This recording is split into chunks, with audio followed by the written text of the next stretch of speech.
Hello, everyone, and welcome to this pre-meditation talk for our weekly Catalyst meditation.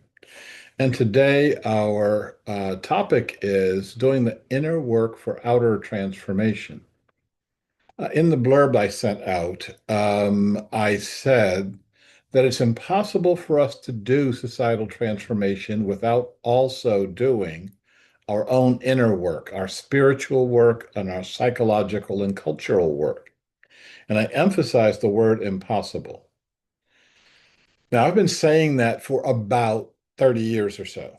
And I still get people who have not read my books, have not paid attention to the videos, and keep asking me the same questions like, I'm on a spiritual path. I don't want to get involved in the world and what's going on.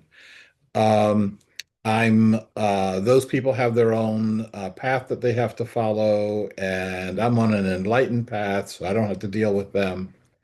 I can ignore the people who are piling up literally on my doorsteps, and I can be in a blissed state and not have to deal with them. So what I've been saying for the past 30 years, I put in my book, Creating a World That Works for All.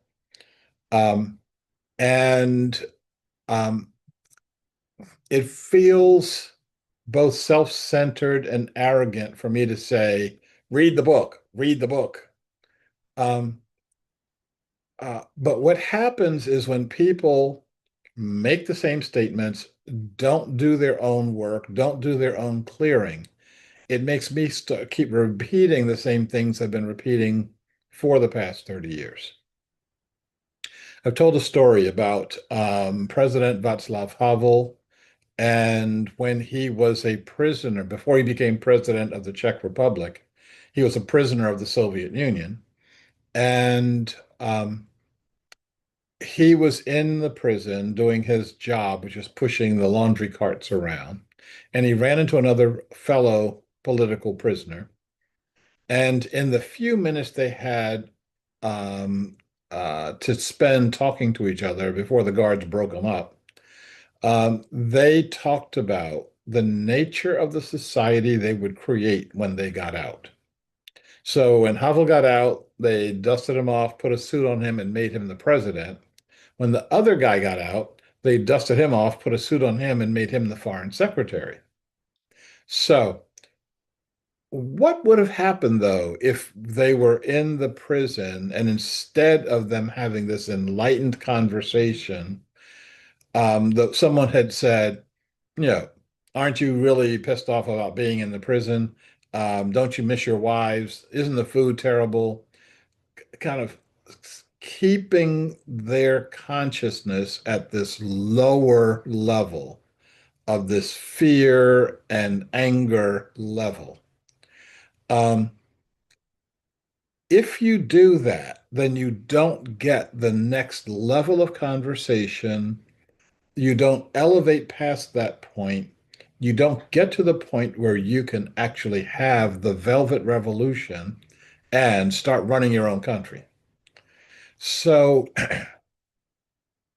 it's important for us to keep to discipline ourselves in asking the right questions.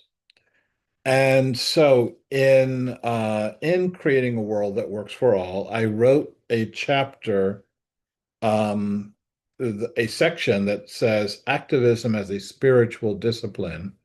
And I'd like to read that to you. Being a mender, an activist for an inclusive society is a spiritual discipline. We practice a different kind of spirituality, the spirituality of turbulent times. Success doesn't mean I've saved an endangered species or cleaned up a toxic waste dump or fed hungry children. Success means awakening in myself a spirit that can help make a better life for others. Success means I have acted in the world as though I were a part of it, not apart from it. Success means becoming conscious of and faithful to my values and to my soul. And that's what we should be about. How do we become faithful to our our values? How do we become faithful to our soul? How do we become faithful to the earth that supports us so magnificently? So, this notion of spiritual discipline, of being disciplined for what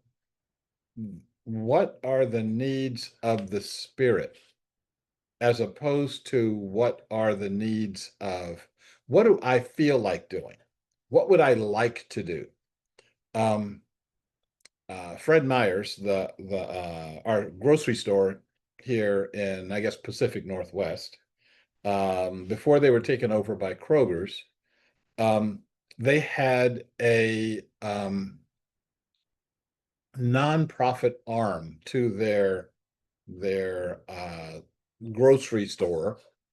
So every a fraction of all of your purchases went to their nonprofit organization.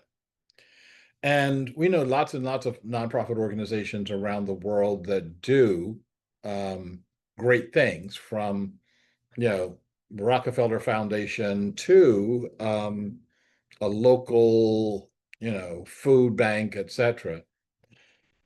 What they did was they had an annual golf tournament, and the nonprofit wing put on the annual golf tournament.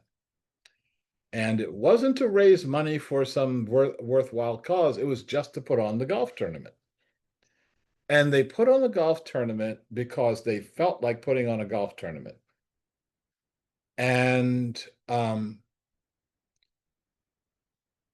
that was the greatest and highest need they saw at that point in time with the money they had available. And there's lots and lots of organizations that do that, that I'm going to focus on this thing we should focus on the things that call us. But if you're a large enough organization, you should be looking at what are the things that are necessary, are needed by my neighbors, needed by my larger community, needed by the people who've contributed the money. I pay for groceries there, and and look at the uh, how that changes their hearts. How does that change their who you are? Because how you work in the world changes who you are. A lot of us don't want those changes. We feel very comfortable sitting inside of our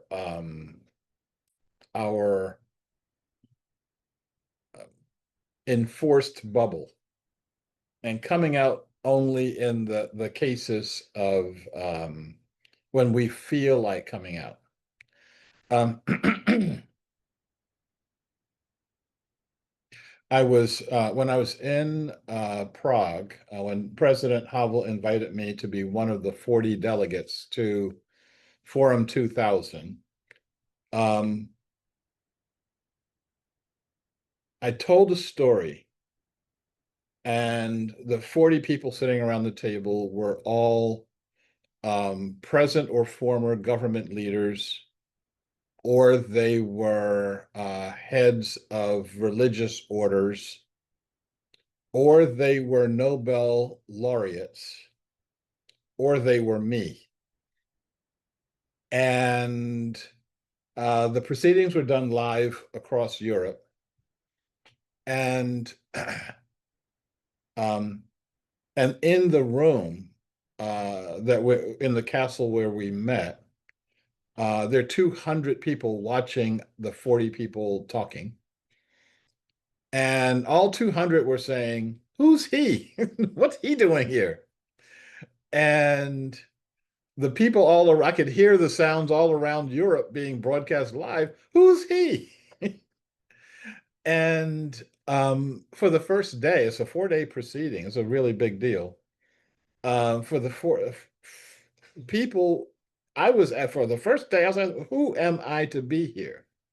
And then I realized who I was. I was the voice of absolutely everybody else that didn't have a title and didn't have a name and didn't have a position to protect. So I told them a story, and the story I told them was um, I'm sorry. So Hillary Clinton was one of the delegates, and this is during the Clinton administration, and she had given a really good speech, um, and this is my time to rebut the speech. Um, Oh, and nobody was rebutting anybody. Everybody's being very nice. Thank you, Delegate so and thank you, Minister so and thank you. And I had nobody to to protect, so I just went after everybody. Um, and that was my job there. I found out later on. Havel knew I would do that. Um, and so she had given a good speech, and in my time to rebut, I told them a story. And the story I told them was something that had happened to me just 2 weeks earlier. I was sitting in front of a coffee house on a main street, actually, uh, like on a Broadway. And as I'm sitting there sipping my latte, um, I saw a guy walk up to a street trash can and open the lid of the trash can and pulled out someone's lunch, which was a half-eaten sandwich. And he then proceeded to eat the rest of the sandwich that he pulled out of a garbage can. And I said to Hillary, I said, you would not be allowed to see that. I said, you've got handlers all around you. And I said, most of the people in this room have handlers all around them to make sure you never, ever see anything like that. And um, that because seeing that will change you. And the people who put handlers all around you don't want you changed.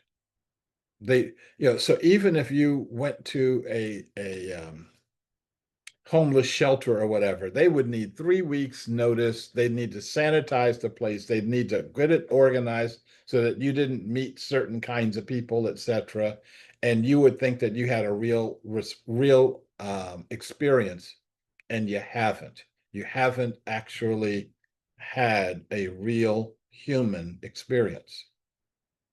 And then I went on to talk about um, somebody that history doesn't talk a lot about, and that's the Buddha's father.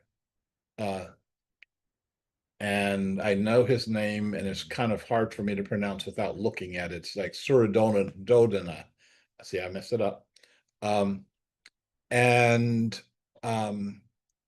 before the Buddha was born, the fortune tellers came to the father and said, we've looked at um,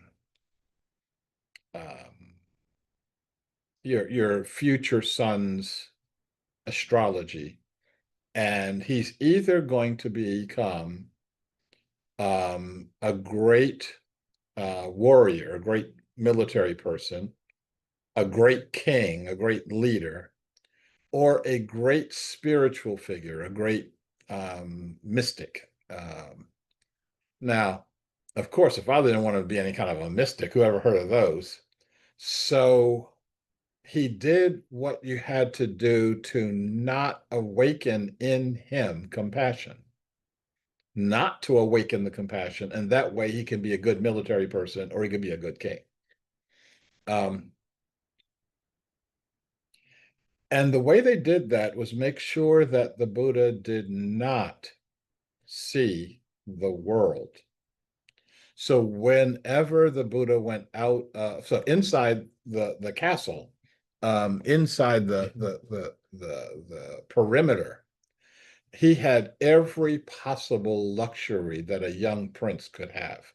You name it, he had it. And even if you couldn't name it, they'd offer it to him, say, hey, you want some of this?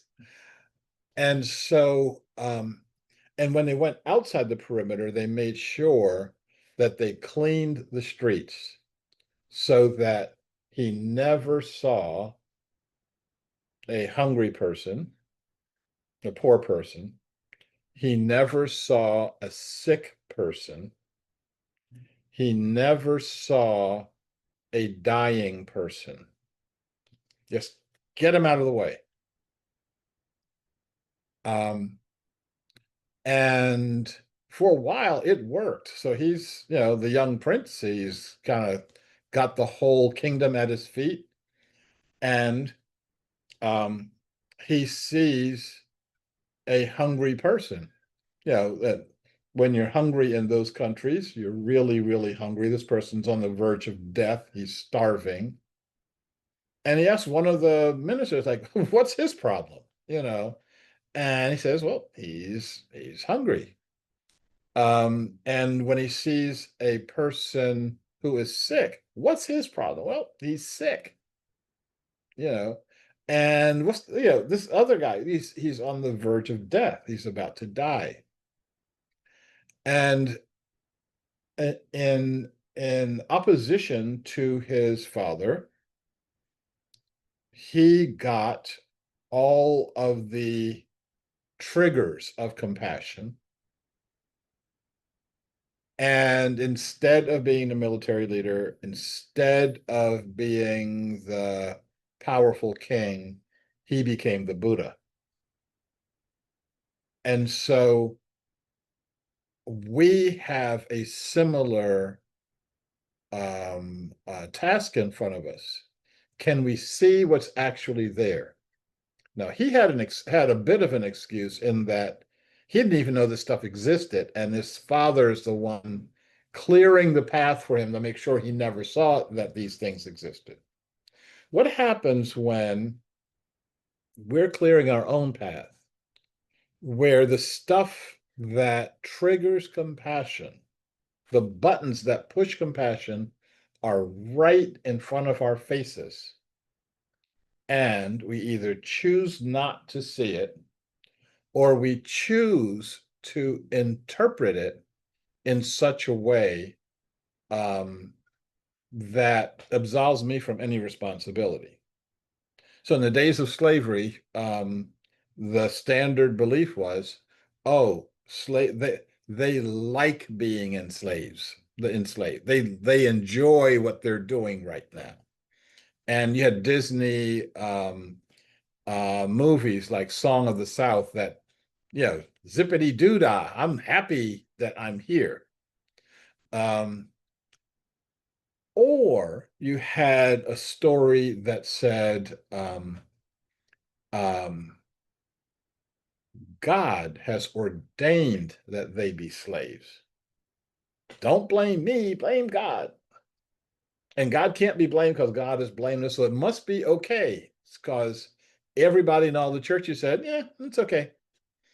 And so, so one way or another, we find the the we find the mechanisms to excuse our own behavior, to absolve our behavior. Now, this happens to some of the most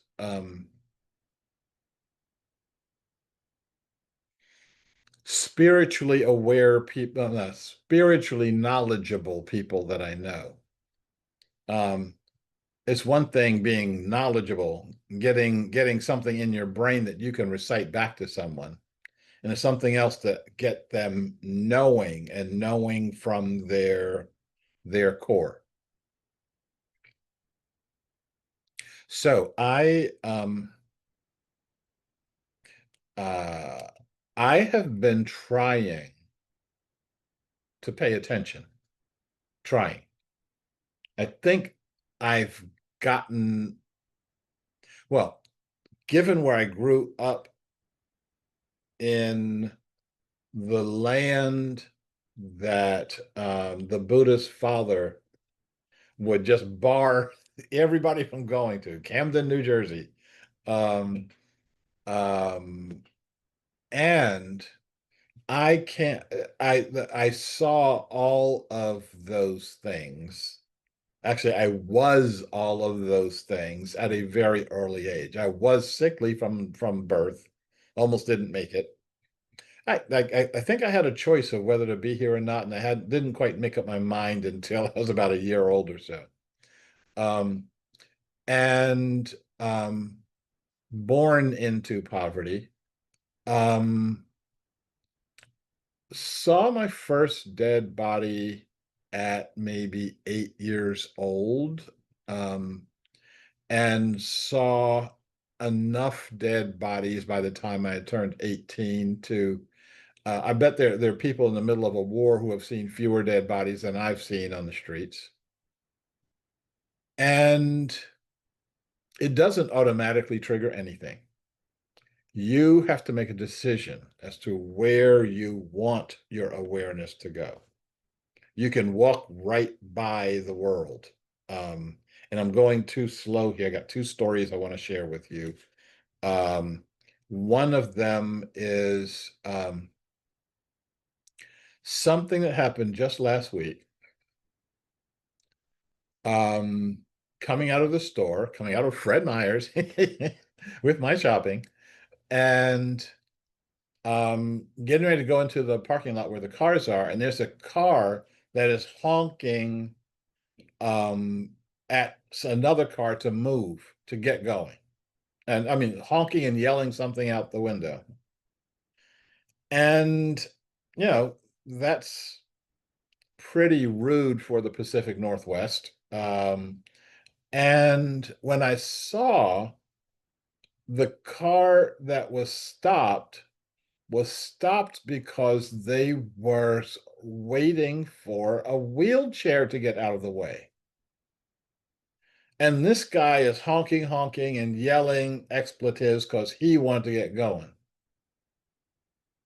And I could see that um, the person sitting beside him was saying something like, "There's a wheelchair in the way." And the guy that's doing the honking was saying, "I don't care. You know, I want to get going." So, and it wasn't like, "I want to get going because I got this really important meeting to attend or whatever." It's just, "I want to get going." So honk him out the way. And so that is the mentality of the unspiritual, unenlightened folks. Let me give you a similar situation with people who were at least pretending to be religious. Um, and again, as you know, at one point in time, I practiced Islam and I did it pretty seriously. I shouldn't say pretty, I did it very seriously. Um, and I was um, from my radical background, I wound up hanging out with a lot of the Iranian students during the Iranian hostage crisis. I was going to Washington, D.C. to see my children pretty regularly. And I was uh, when I was there, I would hang out with the Iranian students. And I got to know the student leader. His name was Bakran Nahidian, and he was they were interviewing student leaders at that time. They were always interviewing him, and I noticed something about him. Whoops, I'm going way too slow. I got 2 minutes to finish the story. I noticed something about him, and I noticed a a almost fatalistic determination, that this was someone I really believed was not afraid to die. And he said he and I became first name. Uh, I don't know what to call him, colleague, friend, whatever. And he really, really believed in this Iranian revolution, believed it so much that he left the United States, went back to Iran, and within 6 weeks was arrested and was taken up on the roof of the security building and thrown over the side, which is about all the trial you got in Iran at that time. And the reason for that was um, he said the wrong thing to the wrong person. He questioned the wrong person. And in those times of absolutism, if you step out of line, you get dead.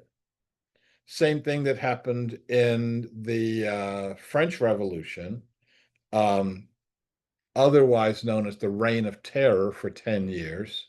You say anything that is out that well, anything and everyone is getting sent to the guillotine. And what and being sent to the guillotine by people who thought of themselves as being spiritual, sent to the guillotine by people who were um, thought of themselves as spiritual, as religious, as doing the right thing. We have to have another way of judging what the right thing is, not necessarily our own heart that's toxic and diseased.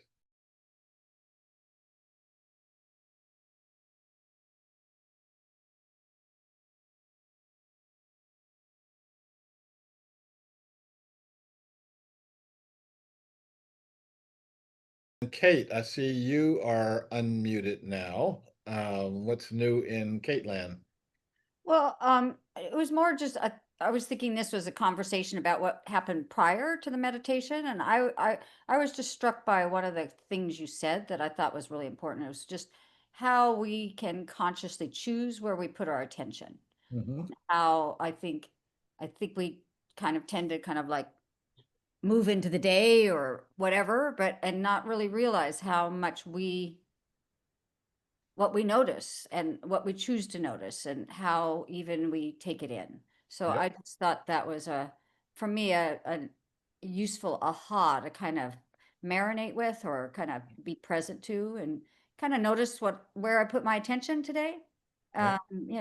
And where is that for all and where is that just sort of in a sort of a silo of interest that is there. So, and the other thing that occurred to me when you were talking was um, there's a quote that I've always found to be far more profound than I think it's taken on the first take. And that's where Martin Luther King's quote, where he says, everyone can be great because everyone can serve. Because I think when people come from that attention of how can I serve, it really transforms their relationship to people. And I don't mean serve in a like I'm rescuing you or taking care of you, but more in a way that we all become greater when we serve together, so there's for me a real deep wisdom in that because yeah, that's part of my own when you talk about your path or what you're doing, what you're drawn to do in the community. It's an area of strong interest to me. I've a thread because I have worked a lot with young people around the concept of service or service learning, and I've just seen transformational things happen when people feel needed an experience being needed, not when they feel needy or that they are the one uh, leading the other. There's something about that mutuality that is extraordinary to me. It really is transformational. So, yeah. Yes. And So, that's part of what I'm trying to dig into in Portland, mhm, and how, like, I was at a gathering last night, and afterwards it was about homelessness and this challenges of how sort of what are people putting their attention to? What are they noticing? How do they see their relatedness to that issue? And it was interesting because a young man who was there, who's really very also very committed to social justice, but sees himself as sort of in battle with the other people in the room who are trying to do similar outcomes, but he's very invested as an anarchist in sort of finding what's wrong about the presentations that people make. And I'm not saying there's not wrong things in there, that need to be learned. And when you say all people, that's why I think that voice is important to hear and be part of the conversation in a more integral way. But at the same time, what I was noticing as he and I were talking after the meeting was sort of, when you talk about what you pay attention to, what he was paying attention to was anything they said that he could find an argument against, or how could he shine a light on that and be able to show that that was, in a way, sort of an evil mhm, view of things. So anyway, that was just sort of my response to your thing about what to pay attention to. So yeah. yeah, thank you for sort of opening that up. Okay, before she says anything else, okay, I I've been giving myself 4 minutes to respond to comments, but she made three heavy duty comments. So does that give me 12 minutes? Huh? Mm. Shall we do a vote on this? I'll try to do this as quickly as I can and do some service to it. Um, the and I do set a timer. The whole question of where we put our attention, we are lulled into a sense that I don't put my attention anywhere. Okay. It's just things are happening all around me, but I have been looking subtly how a lot of that world, a lot of that world is triggering. Okay. And what the news media has done now, they know how to play those triggers the same way you play a piano. Right. And I get a number of different news feeds, and I see how each one of them is playing against a different kind of an audience. The audience that the BBC plays to is very different from the audience of mainstream America, which is Associated Press. And Al Jazeera is playing to a very Middle Eastern audience in English, but a very Middle Eastern audience. And you see different elements of reality. All of them are elements of truth. All of them are also simultaneously elements of distortion. And you have to, no, you don't have to do anything. You can just sit there as a sponge and just take it all in. Okay. But what I try to do is um, practice some level of discernment of, let me see what this is about. Let me understand this process. Let me see what this is doing to my heart, and also not get too caught up in my heart, and also know where to turn your head away.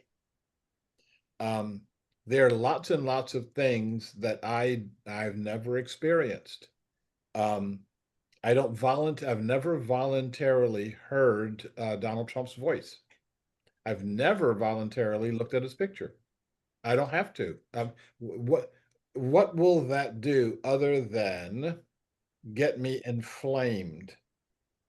I think about all the food that I love that I would never eat because it would inflame my guts. Why would I inflame my brain, okay, or inflame my heart? Okay, that was one.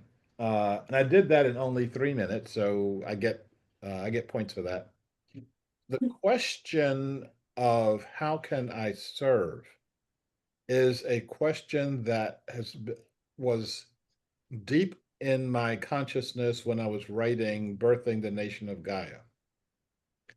I've been since I was like maybe 14 or 15 trying to figure out how human beings govern their behavior.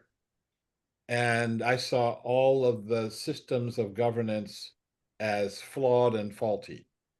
And seeing it from the position of being a poor Black man in America was a very different experience.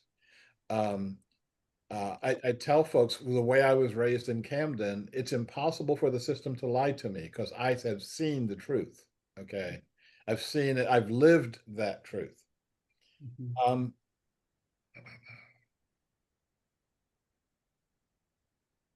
I could give you hundreds of examples right now, but just to say that I know that I've known since I was like maybe 14 or 15 years old that the government exists for the people who pay the freight.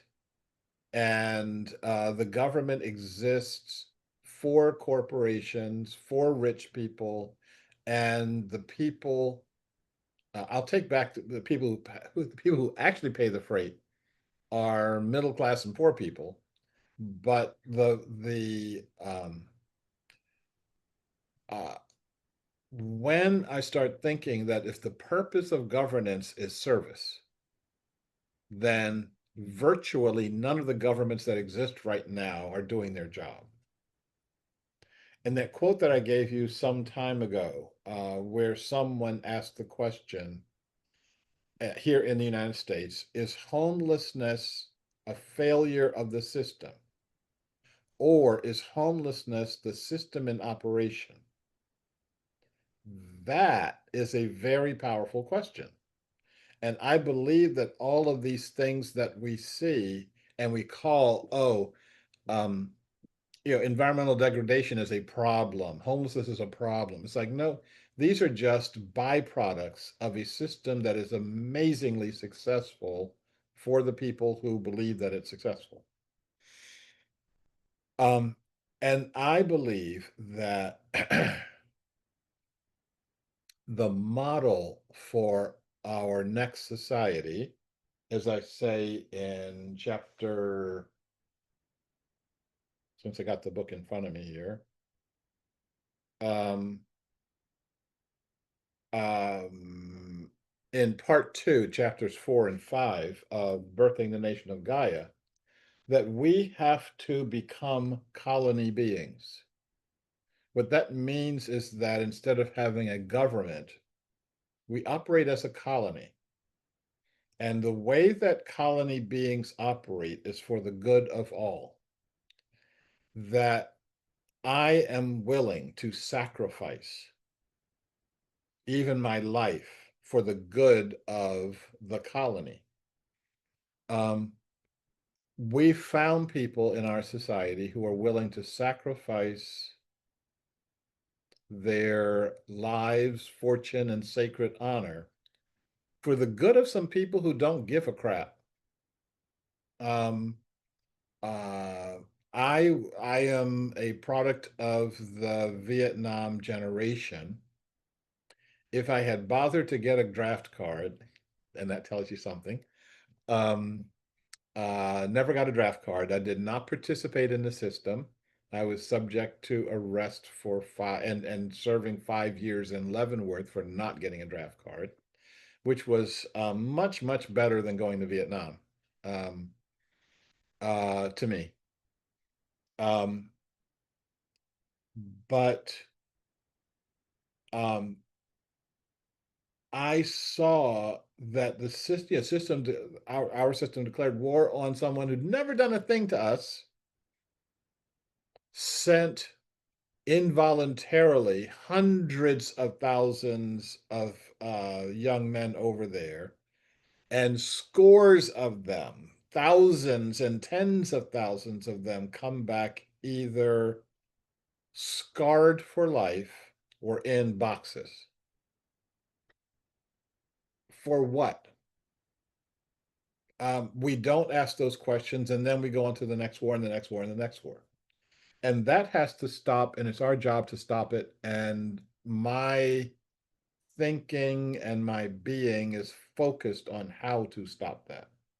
And the way you stop it, I believe, is by us recognizing that we are colony beings and we act as colony beings. We act just like we're in a colony when something comes on us all of a sudden, and we don't um, have time to react to it, to react with it with our heads. So I'll give you one story, and then whoever's got another question is going to get lined up, because that's going to pretty much take care of my 12 minutes. um, so um,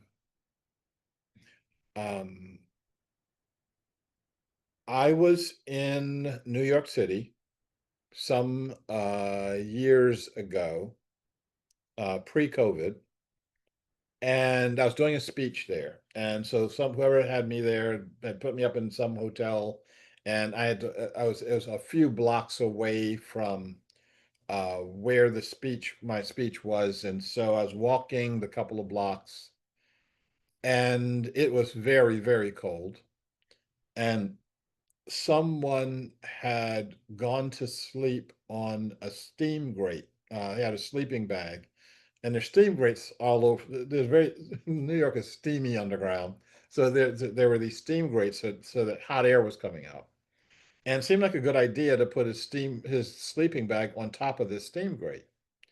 Well, moisture condensed around the bag and froze to the steam grate, and he then found himself trapped inside of his sleeping bag.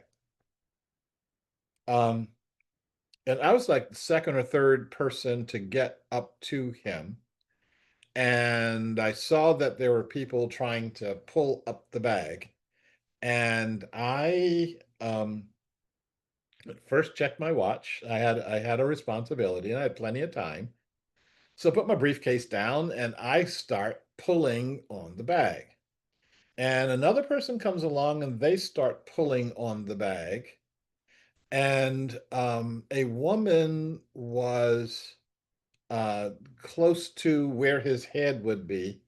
He was completely covered up in this sleeping bag, and was talking to him like, there are people trying to get you free. They're, you know, they're working hard here, just to stay calm. And he sounded pretty calm. And um, he, after a couple of minutes, a system started to develop. Um, some of us were doing the brute force thing. you know. Some of us were trying to free the zipper. If you could zip him out of the bag. Um, some of us were trying to apply leverage. This side seems to be coming up faster than the other side, so let's put more energy over here. So at a given point, I think there's like 20 people around him trying to get this bag unzipped, unzipped up, unfrozen, etc. I then said, I'm just going to give my spot to somebody else. And so I picked up my briefcase and started walking down the street. And somebody took my spot, and the brute force folks. So, so I got about a block away, and I saw other people changing spots, like, okay, I've tugged enough. There's somebody else waiting to tug on this bag. I got about half a block away and I heard this cheer go up and I turned around and I saw this guy, an elderly black guy being helped up off the ground, and all the people around him are applauding. And then all the rest of us who had helped with that, we started applauding. So some of us are applauding a block away, and all of a sudden there's this cheer going up. And I got to my speech feeling really, really good. Okay. Um, Now, all of us were focused on how can we achieve this goal, except for one guy. There's one guy who kept saying, stop doing that. Don't do that. You don't know what you're doing. The authorities, the government will come any minute now, and they will free him. You could hurt yourself. You could hurt others. This guy's probably a lawyer. Um, and and um, I was proud of the fact of how completely and thoroughly we ignored him. People didn't even say shut up. You know, it's like, okay, all of us are doing our thing here. And that's another thing that from I learned from the experience. All of us were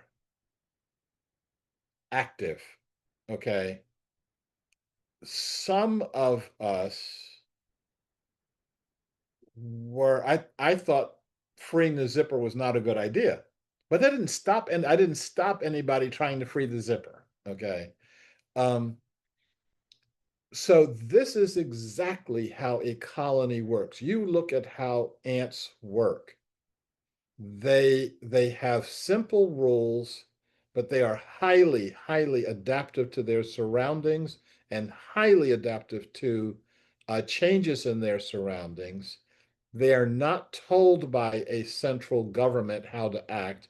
There's no such thing as a central government in antdom. And we're looking at the most, under any measurement, the most successful beings on the planet. Um, um, they can maintain their numbers in the trillions. No such thing as a starving ant. They can do all that because they have a common focus. And we can, and sometimes we do, but all of the time we should have that common focus.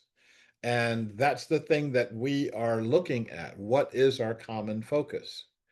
So the guy, this is I'm way over my time, but the last point, the guy who is invested as an anarchist, um, I think that's an excellent example of someone who does not see um, these external situations as being an opportunity to do his own internal work. He sees the external situation as a way of helping the external work and then criticizing everybody else because you're not doing it my way. And that attitude gets you thrown off the roof of the six-story building in Tehran. Um, um, I know you better than you. If you don't agree with me, you must be the enemy. If you don't agree that we should do things my way, that to free this guy, we need to leave the zipper alone and go with the brute force method. Um, if you don't agree with that, fine, I'll just kill you. And we don't examine what's this thing that sits in my heart saying it's okay to kill people. Once we start examining the condition of my own heart, then, first of all, by putting attention on your heart, you soften your heart. The muscles in your heart that say, love others, or the muscles in your heart that say, you separate from all others. You separate from them because they're evil. Um,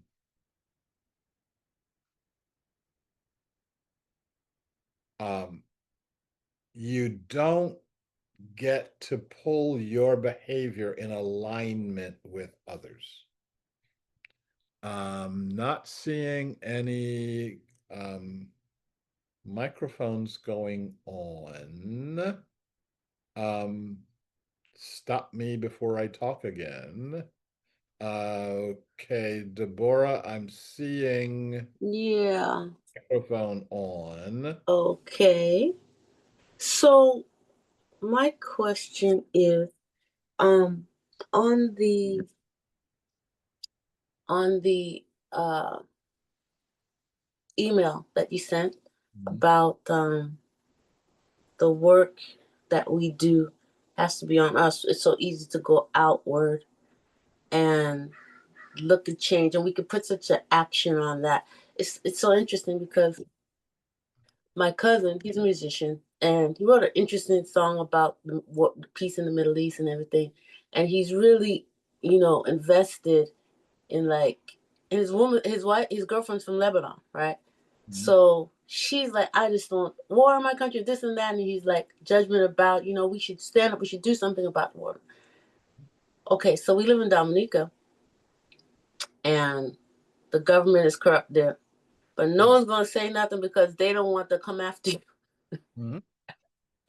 So I'm like, you don't got no skin in Living the in game. We're talking about what that one person they took all her money out of her bank. She's experienced a lot of things. It's easy to talk about what's that, but you won't stand up against the government in your country because you know that it's gonna affect your way of life. So it's like before I go and talk about something else, I there's things I could do within my proxy. Mhm. Like I had a situation when I lived somewhere that was I didn't like the way they were treating the gardener when I was in Mexico, and I said if you don't change it, I'm gonna give you 2 weeks notice. And I told them we complain about the war in Israel, but this is how we make decisions every day by Mhm. the choices we make. I can't do nothing about the war in Israel, but this is my and not every battle. Yep. You have to know which is your battle to fight. Yep. And it's once I knew it was my battle to fight, it's like it's on like butter popcorn. Yep. So that's how I feel that is the case. Mhm. Um. So yeah, I just wanted to share that. It is so easy. And somebody is going to remind me of the Jesus quote that has to do with um uh paying attention to the mote in somebody Oh else, yes, yes, yes. but Oh, the who is real. without sin throw the first rock, right? Yeah, right. Yep. Yep. Mm-hmm. No, Jesus is saying over and over again, pay attention. I mean, literally, just pay attention to where you are right now Mm-hmm. and who you are right now. Each one of us is the other for another.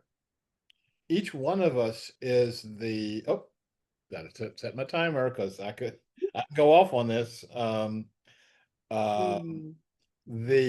yeah, each one of us is the other for the other. Each one of us has the qualities that you see in that person that you oppose. And when you start working on those qualities inside yourself first, number one, you become strong enough to say to that person, I see what you're doing, I see what's going on with you, and I was there myself, and I've changed, so you can tell I can help you to change. Mm-hmm. Um, I used to be a very, very, how many varies got? Very, very, very, actually very angry person. Okay. I got four varies here. Um, Of so different variations. you should stay away from me when I'm angry. Okay. Mm-hmm. And my anger was always somebody else's fault. Mm. They made me angry by doing, and then you can go as big as um, the Israel-Palestine war, or you could go as small as he stepped on my foot. Mm. And the challenge is, um, can we, can I see this other way of looking at the world? Can I back up and then come forward and say to, um, um, for example, I was going to say Kate's anarchist. She didn't know she had an anarchist. You got an anarchist now. um, um, to be able to say to them, I hear what you're saying, and I think there's a lot of validity to it. Yeah. Yeah. And and I was right there, and I use that as an excuse not to look at myself, you know. And when I started looking at myself, I started getting these benefits from it. So you can get benefit from you looking at yourself. A lot of times we get so wrapped up in our toxic identity that when someone challenges our toxicity, Mm. get upset. Okay. It's like, no, it's just that you can be a larger person, a better person, a more fulfilled person by letting that go. Okay. Um, for those of you who saw the movie, Mary Magdalene, and if you haven't seen it, you should see it. Um, When did it come out? it's been out for what, 3 years, 4 years, something like that, maybe. Is it a series? Because there was one in Mexico that was a No, series no, that was really right, good. right. I'm not talking about the series. Okay. This is the one with Rooney Mara playing Mary Is Magdalene. it on Netflix? I don't know. I don't do Netflix. You know what's so ironic? That's the reason why I'm in Portland, because I'm going to Eugene to shooting a movie about Mary Magdalene at these scenes. So also I'm just shaking my Really? head laughing at Really? Da-da, there we go. I'm gonna Are be you, an extra in it. I'm gonna be an oh, extra. I thought you were I'm going to not be playing married. Mary Magdalene, but they're hiring a black woman to play Mary Magdalene. That's how much they wanted to have, because she was Okay. supposed to be in Ethiopia. Yep. So they're hiring her, but I'm because I have they don't have much black folk in the Eastern group, so they were happy to have me be an extra. So it's so funny you mentioned that. But go ahead. You froze. We Uh-oh, you froze. can talk about um, how it felt for you to be hanging Mary Magdalene.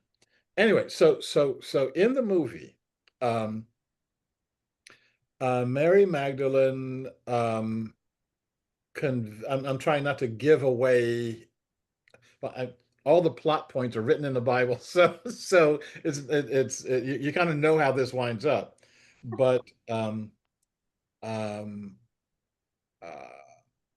she convinces Jesus to not ignore the women who are trying to follow him because he's spending all of his time with the men.